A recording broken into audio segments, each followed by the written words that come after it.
Roger, roi des pirates. Ces dernières paroles incitèrent les hommes de toute la planète à s'aventurer en mer. Il était le symbole de la fortune, de la gloire et du pouvoir, et il était craint de tous les pirates pour sa puissance. Bonjour à tous chers viewers, c'est Scanor, et aujourd'hui, je vais vous dire pourquoi Goldie Roger est le personnage le plus fort de One Piece. L'un des arguments que je vais citer en premier est son titre de roi des pirates. Beaucoup prennent son titre pour un titre de pirate qui a simplement trouvé une île inconnue, et beaucoup ne comprennent pas pourquoi c'est un titre qui montre que sa puissance est au-dessus de celle des autres.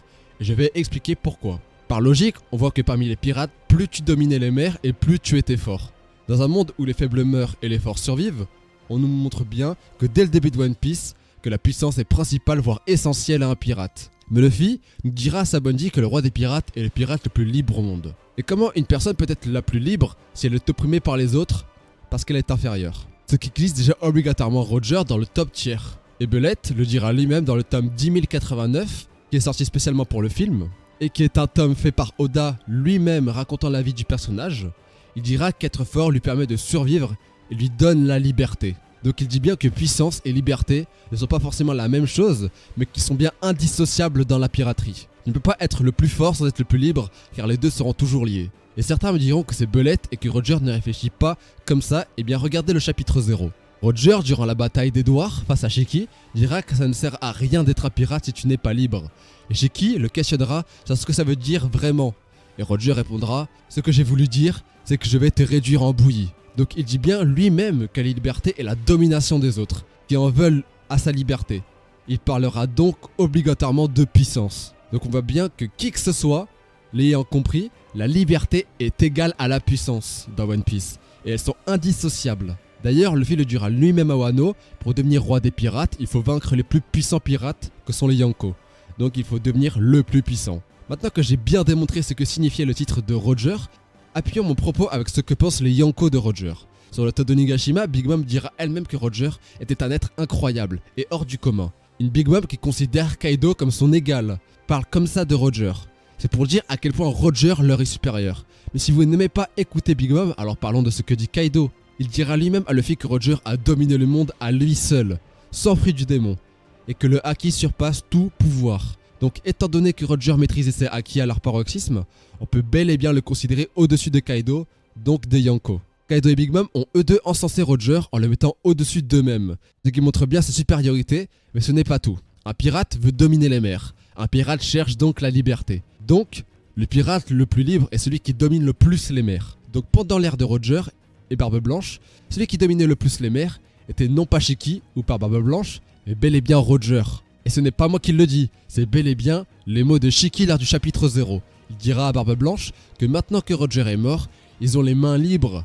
Ce qui veut dire qu'avant, Roger leur était supérieur jusqu'à leur lier symboliquement les mains, leur empêchant de dominer toute mer à sa place. Et les pirates ne sont pas les seuls à l'avoir encensé, car Sengoku l'a aussi fait, qui était l'amiral en chef. Lors de l'arrivée de Shiki sur Marineford, il dira qu'il veut rencontrer Roger, et Sengoku dira mot pour mot que comme Roger est le roi des pirates, alors il battra dans tous les cas Shiki. Ce qui montre bien que dans l'univers de One Piece, que ce soit les pirates ou la marine, ils considèrent tous le roi des pirates comme étant un être à part, quelqu'un qui les surpasse. J'aimerais d'ailleurs appuyer la partie suivante par les mots de Belette dans le tome 1089, où il dit exactement que pour accomplir sa mission et sa volonté, il doit battre le plus puissant pour devenir le plus puissant.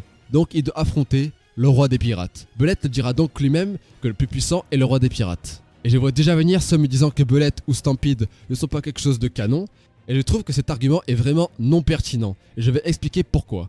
Belette, à travers ses paroles, ne fait qu'expliquer les règles de l'univers de One Piece, et on a bien vu que ces mêmes règles étaient partagées par Roger et Luffy dès le début de la vidéo. Mais l'argument principal, c'est que ce n'est pas canon, et voilà pourquoi cet argument ne tient pas. Ces deux étagères représentent l'univers de One Piece, donc les règles de l'univers qui vont avec. Une représentation de l'univers canon, et l'autre non canon. On voit bien qu'il n'y a aucune différence, et le personnage de Belette est comme si on posait un verre dans l'étagère du non canon. Elle a beau être là, elle ne change pas les règles de l'univers, car c'est comme ça que l'univers canon et non canon marche dans One Piece. Maintenant, pour la fin de cette vidéo, je vais débunk l'argument du Barbe Blanche avait le titre de pirate le plus puissant, donc il est supérieur à Roger. Dans le roman d'Ace, on nous dit bien que si on compare la force de Barbe Blanche et Kaido, alors Kaido l'emporte. Donc on nous dit bien que son titre ne dépend pas de sa force physique. Donc il nous reste deux options.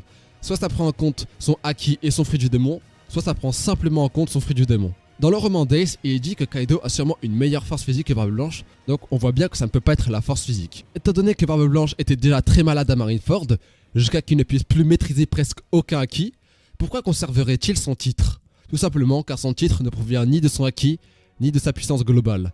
Il provient tout simplement et uniquement de son fruit. Pour la simple et bonne raison que Teach le dira lui-même à Marineford, après avoir pris le fruit d'Edward Newgate. Écoutez bien, je suis devenu l'homme le plus fort au monde, alors qu'il a seulement pris son fruit du démon et que ça ne l'a pas empêché de se faire soulever par Sengoku. Donc on voit bien qu'à travers tout One Piece, Oda répond déjà à la question du titre de Roger et celui de Barbe Blanche. Il nous a donné la réponse de qui est véritablement le plus fort, et bien sûr je rappelle que tout ça n'est que mon avis. Tout le monde a le droit d'avoir ses propres arguments et son propre point de vue. Cette vidéo sert à afficher et à peut-être convaincre les plus sceptiques d'entre vous. Merci à tous d'avoir suivi la vidéo, n'hésitez pas à liker, à commenter, à partager la vidéo sur tous vos serveurs Discord. Venez me suivre sur Twitter, c'est là que je suis le plus actif. D'ici la prochaine vidéo, portez-vous bien. C'était Scanor, au revoir.